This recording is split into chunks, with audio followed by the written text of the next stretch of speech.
Hello, my name is Marcus. I'm the compiler of a collection of therapy quotes entitled Psychoanalytic Self-Awareness Quotes. This is TQ 266 to 269. Therapy quote number 266.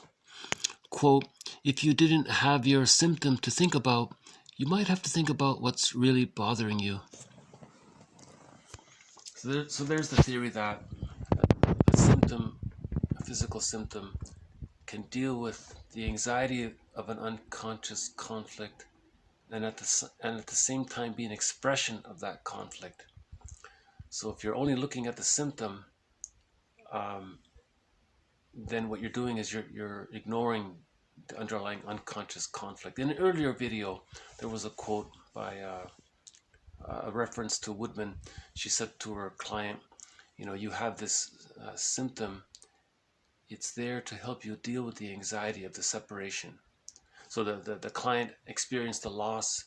He couldn't assimilate. He couldn't remember. Splitting precludes mourning, so he had an insecure attachment style with that person. So he couldn't mourn the loss. So there's a lot of anxiety. So what happened was the guy developed a symptom, and it sort of represented that person. It was a connection to that person, like a transitional object. So there's still that. So it points to the unresolved issue of the separation anxiety, of not being able to mourn the loss. But at the same time, the symptom relieves the anxiety. So there's that odd function of a symptom where it deals with anxiety, but it doesn't resolve the unconscious conflict to why the symptom was created in the first place. So that's the theory about that. Okay, 267. Out of some 40 families I have been able to observe, I know hardly 4 in which the parents do not act in such a way that nothing would be more desirable for the child than to escape the situation. So those interesting numbers he came up there. He said only 1 in 10 children receive proper love, I guess, or good enough love. But there was reference to a survey before. 50% of the children receive good enough mothering to receive a secure attachment style.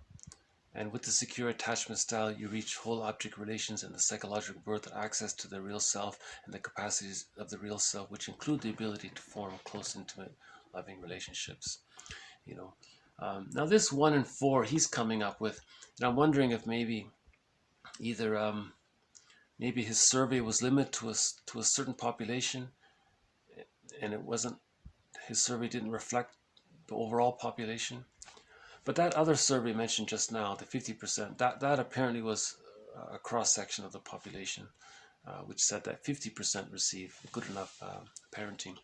Or maybe this quote is about, I was thinking maybe he's just talking about, how sometimes, like in the supermarket or something, the child does one little wrong thing and the parent goes over the top. Or, sometimes you witness how the parents treat their children in public, and you're really surprised by that intensity, and you think, oh boy, yeah, maybe that's what he's talking about. The children probably wish they could escape. Of course they can't. But that's a symptom of an insecure attachment style. If the relationship is hostile dependent or conflict habituated, that's a symptom of the insecure attachment style, the dysfunctional relating like that. Anyways, so whether it's 1 out of 10 or 5 out of 10, let's hope it becomes closer to 9 out of 10 or 10 out of 10, right? But again, to forgive our parents, we remember that maybe they were caught in their existential nets.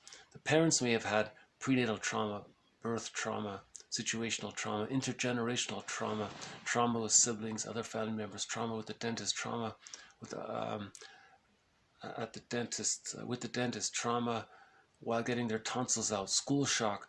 There could have been all sorts. So our parents may have been caught in their existential dilemma, and that can lead to forgiveness of the parents. And when there's reparation of the other, there's reparation of the self. We heal the splits and achieve Ubuntu when we forgive the other, we forgive ourselves, right, as well.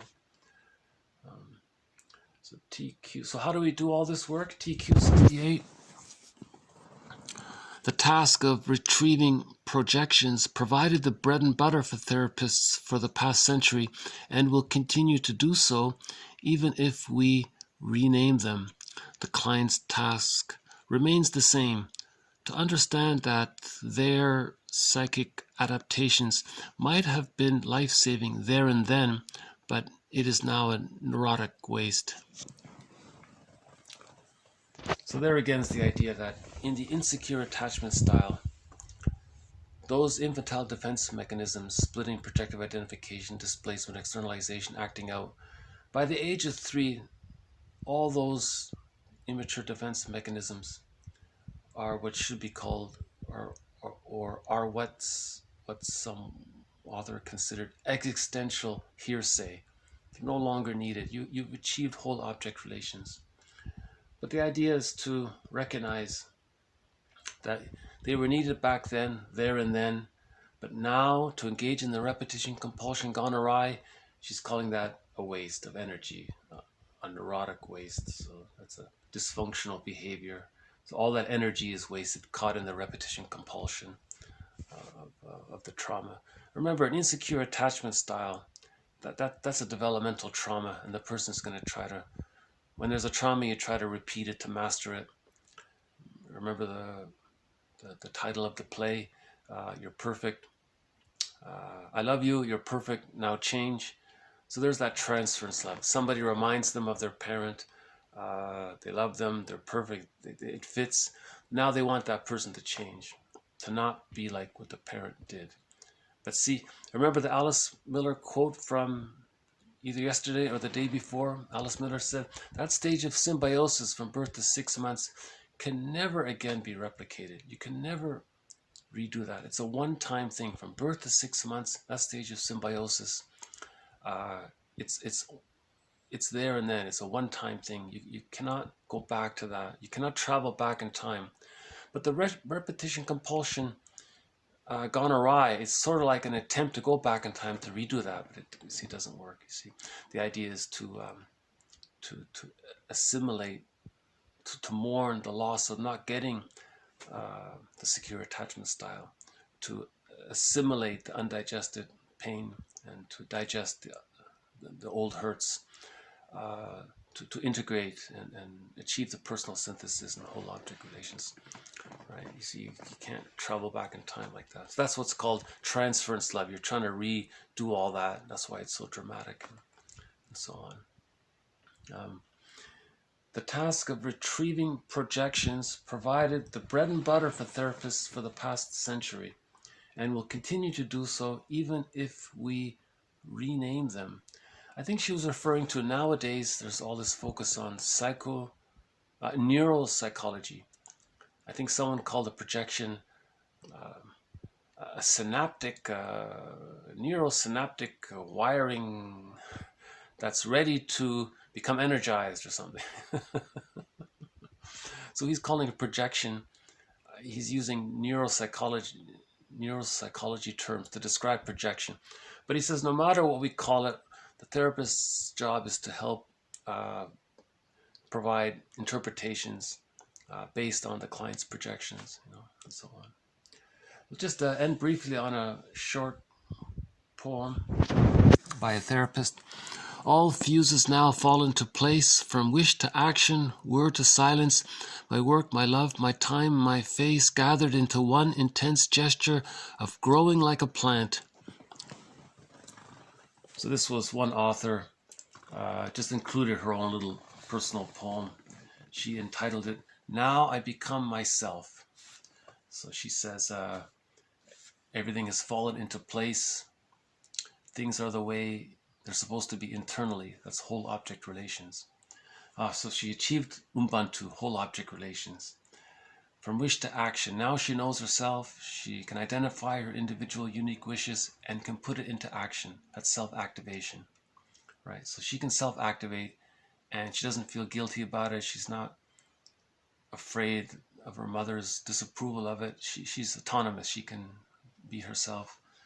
word to silence. So she's okay with speaking, she's okay with silence. Maybe there's that mutuality there, there's the rhythm there. She can listen to others and be present and be silent. She can speak and express herself. Okay, her work, her relationships, living in the present, her presentation, all together into one package, growing like a plant. So yesterday's video was the one character said, "Are we flowers?" So it's like the blossoming of the real self, or the expressing the real self, and that kind of thing. So I'll just do a quick zip. Quote, if you didn't have your symptom to think about, you might have to think about what's really bothering you.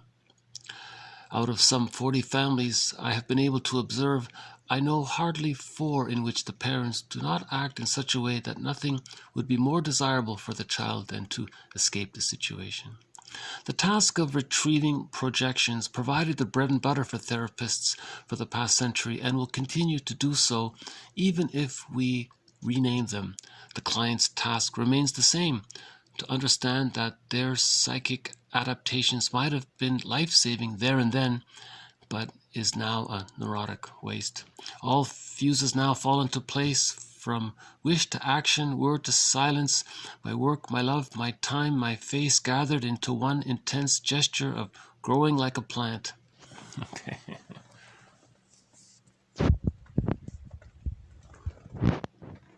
Yeah. So, yeah, I appreciate what she's trying to do. She's trying to describe her emotional liberation in that poem. She's trying to describe that she feels good with herself, and she's no longer caught in the repetition compulsion gone awry. She's mourned the loss of not having a secure attachment style. Now she's she repaired her ego, she developed her adult conscious mind, she assimilated the splits, the memories, and now she feels like she's all together now, and the pieces fall into place, and she's comfortable expressing herself. She's comfortable just being with herself, the silence, just to be with herself. And yeah, now she feels like she's growing like a plant. That's nice, eh? To feel like that you're growing and developing, you're maturing, you're evolving. The evolving self, someone called it the evolving self. Lifelong learning, we're always learning, evolving, growing, assimilating, becoming more mature, I guess, or yeah. In other words, she's no longer caught in the repetition compulsion of trying to master an old trauma. It's endless. It's Sisyphus. It doesn't work. It doesn't work, right? The idea is to look within, heal the inner world, as we talked about in the last video, and as well in previous videos. Wilson called it that it's a person's moral revolution, to look within, to heal within. So this poem here is the therapist's representation of the byproduct of her moral revolution, to heal within. Okay, so I'll just leave it here. So thank you very much. This has been 266 to 269. More to follow. Thank you. Bye for now.